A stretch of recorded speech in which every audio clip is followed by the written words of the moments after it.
Well, Brandon, one of the things we've decided to do, and we started this last week, but I'm looking forward to kind of doing this every week, is to sit down and talk a little bit through some of the stuff that didn't get to make it into the sermon.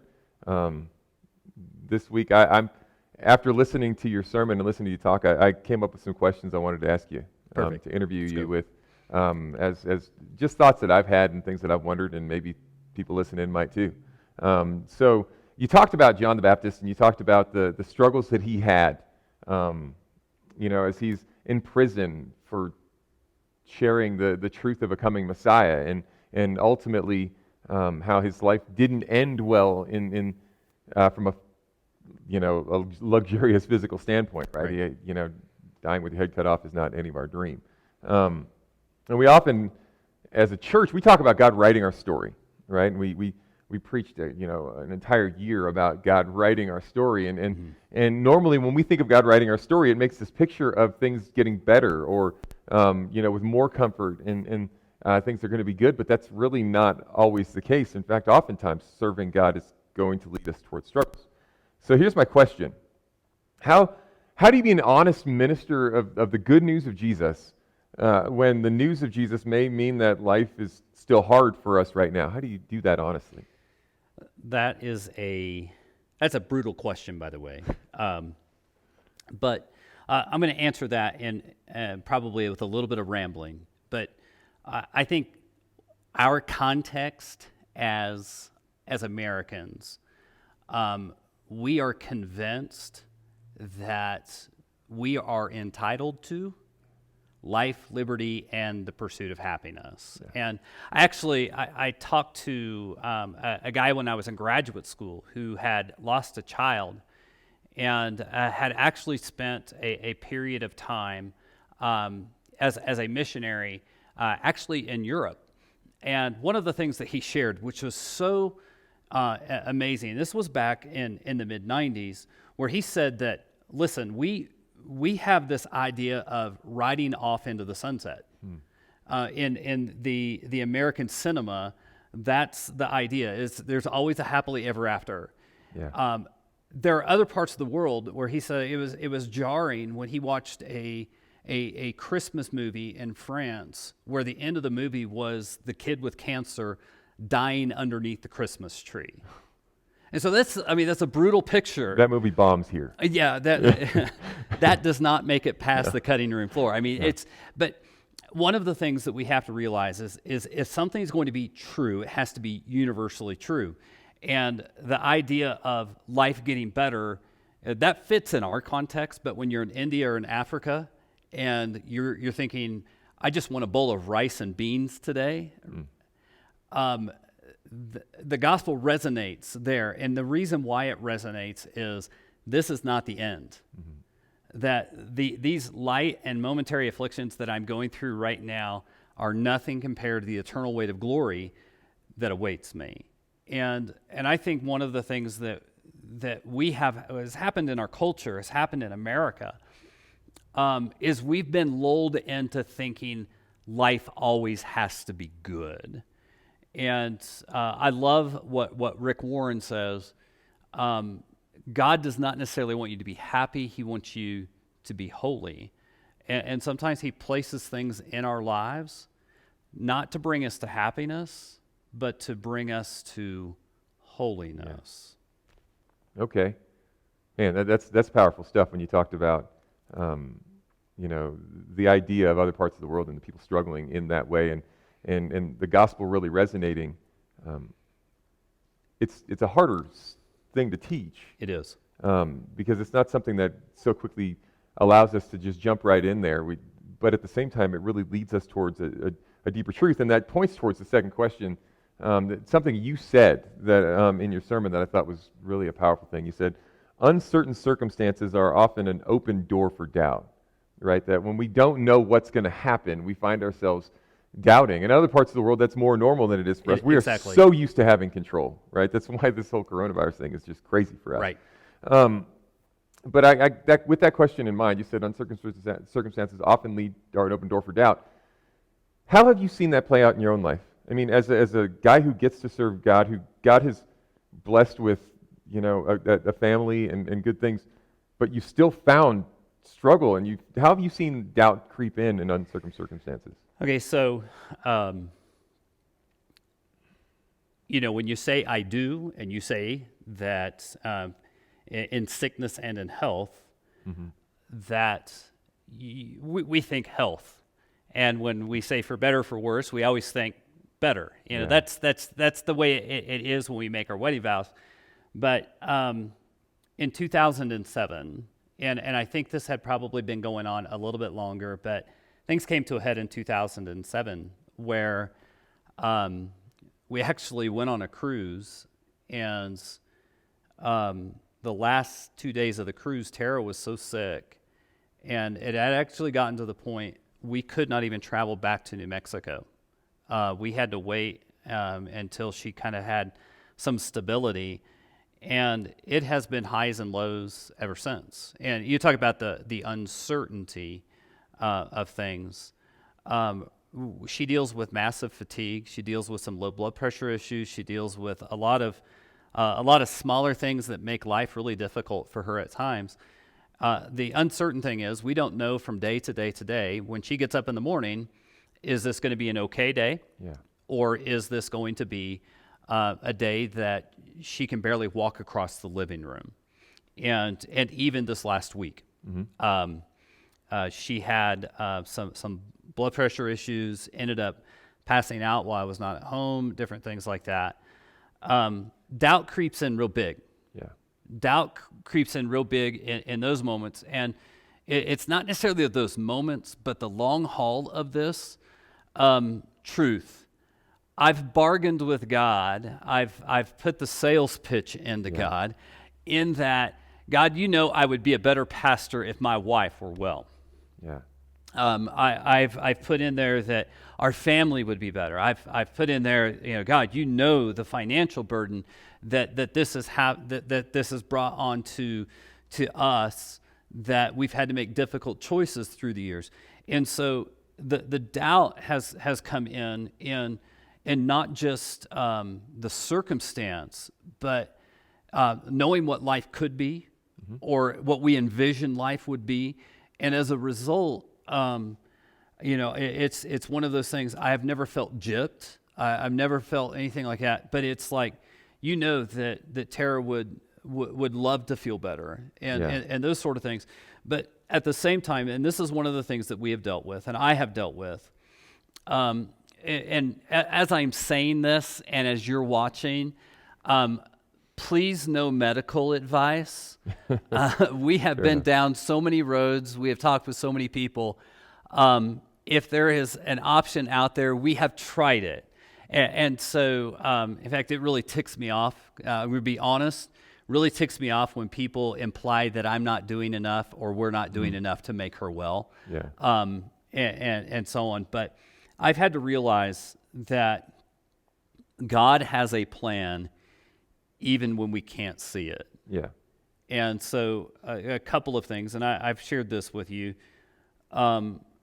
really comes down to I've had to realize that maybe God is protecting us from something. And also he's preparing us for something.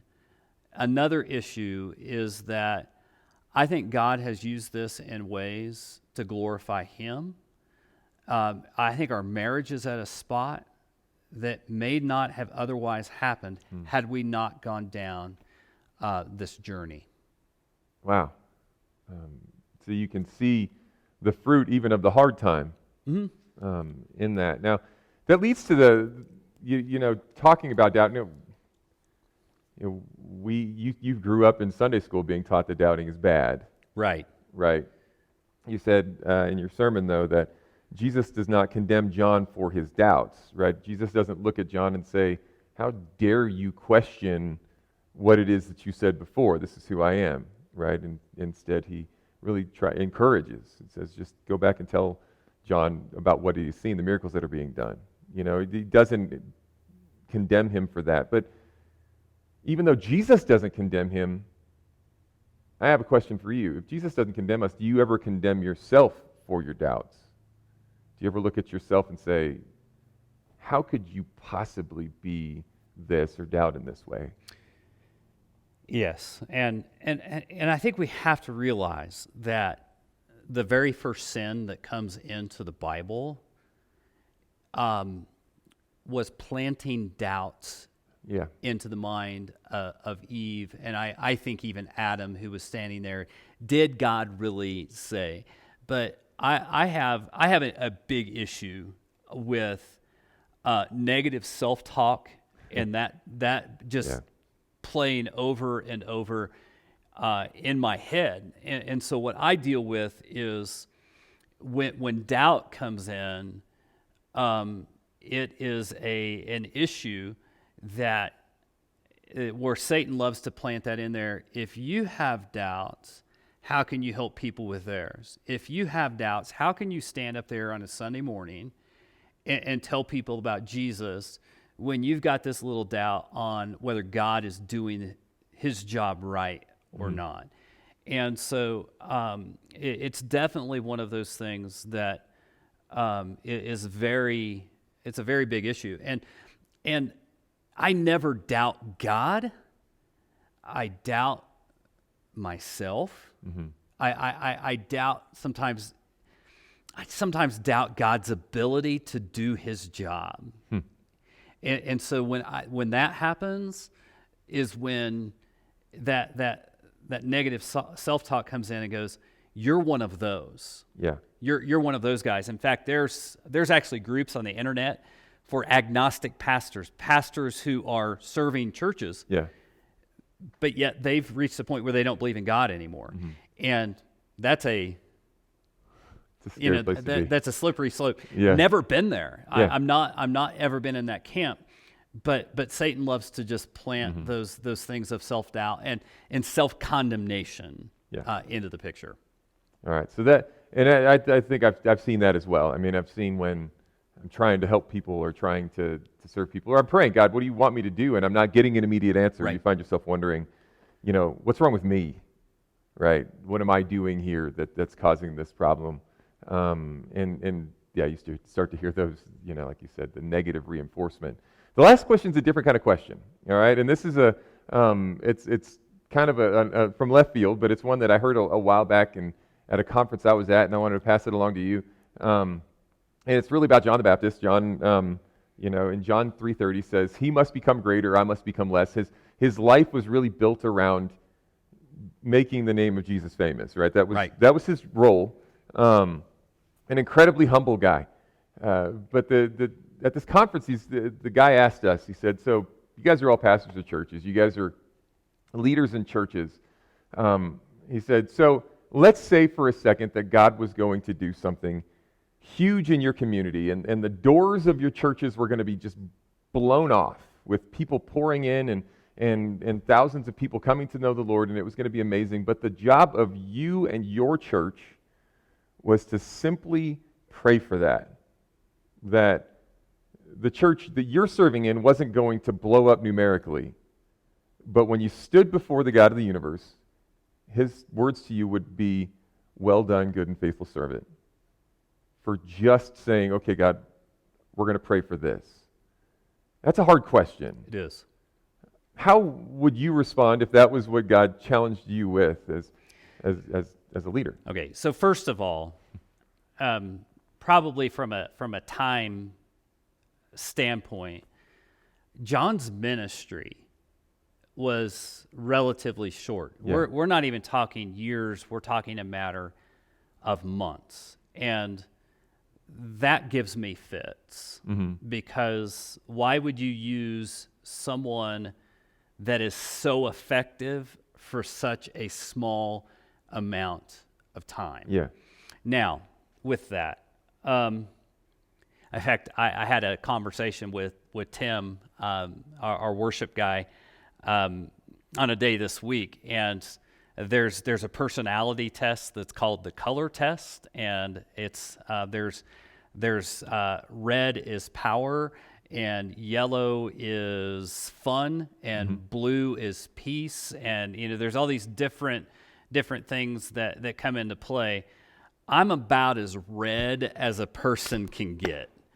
Yeah. So there is that part of me that feels the constant pressure to light the world on fire. Yeah.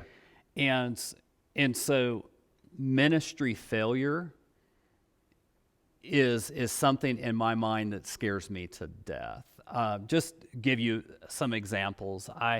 Here in New Mexico, I know of several churches in various parts of the state that used to be 400 or 500. Now, even some of those are struggling to keep their doors open. My home church, I mentioned that in the sermon. My home church, as far as Buckland Christian Church is concerned, no longer in existence as a church body. Wow. And so, again, that haunts me. Yeah. Don't ever want to be attributed to ministry failure. So I'll tell you, and pastors, we don't get our self-esteem from much. We get our self-esteem from number of people in the seats, which is really tough right now, giving and decisions. And so if God were to say, I just need you to be faithful in prayer, I just need you to be faithful for this small period of time, I think I would be back with, but God. Yeah. Don't you think that I would be better served in another role rather than just be a support role for other churches in the community? Yeah. And I know that that's probably a very selfish, sinful answer, but Well, I think that points back towards all the way as we kind of close up here. I think that really kind of wraps back around to the beginning, right? That's the idea of, I know that God is writing a story for us, but sometimes it is a hard thing for us to accept the story that He's writing, right? And that's for us.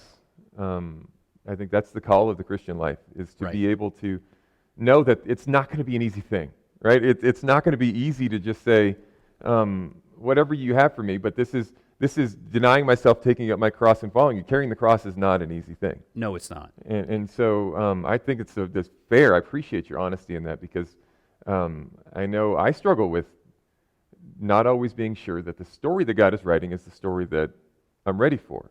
Exactly. But the cool part is that we know the end of the story this way. Right. Right? And with that, God has not asked us for results. Yeah. He did not ask John the Baptist for results. He asked him to be faithful. And that's what he asks of us. Yeah. And faithful regardless of circumstance. Not faithful when it's good. Not faithful when it's okay. Faithful, period. Amen. Well, thanks. Thanks for this, Brandon. Thank you. This was great. Y'all have a great week, and we will catch up through the week.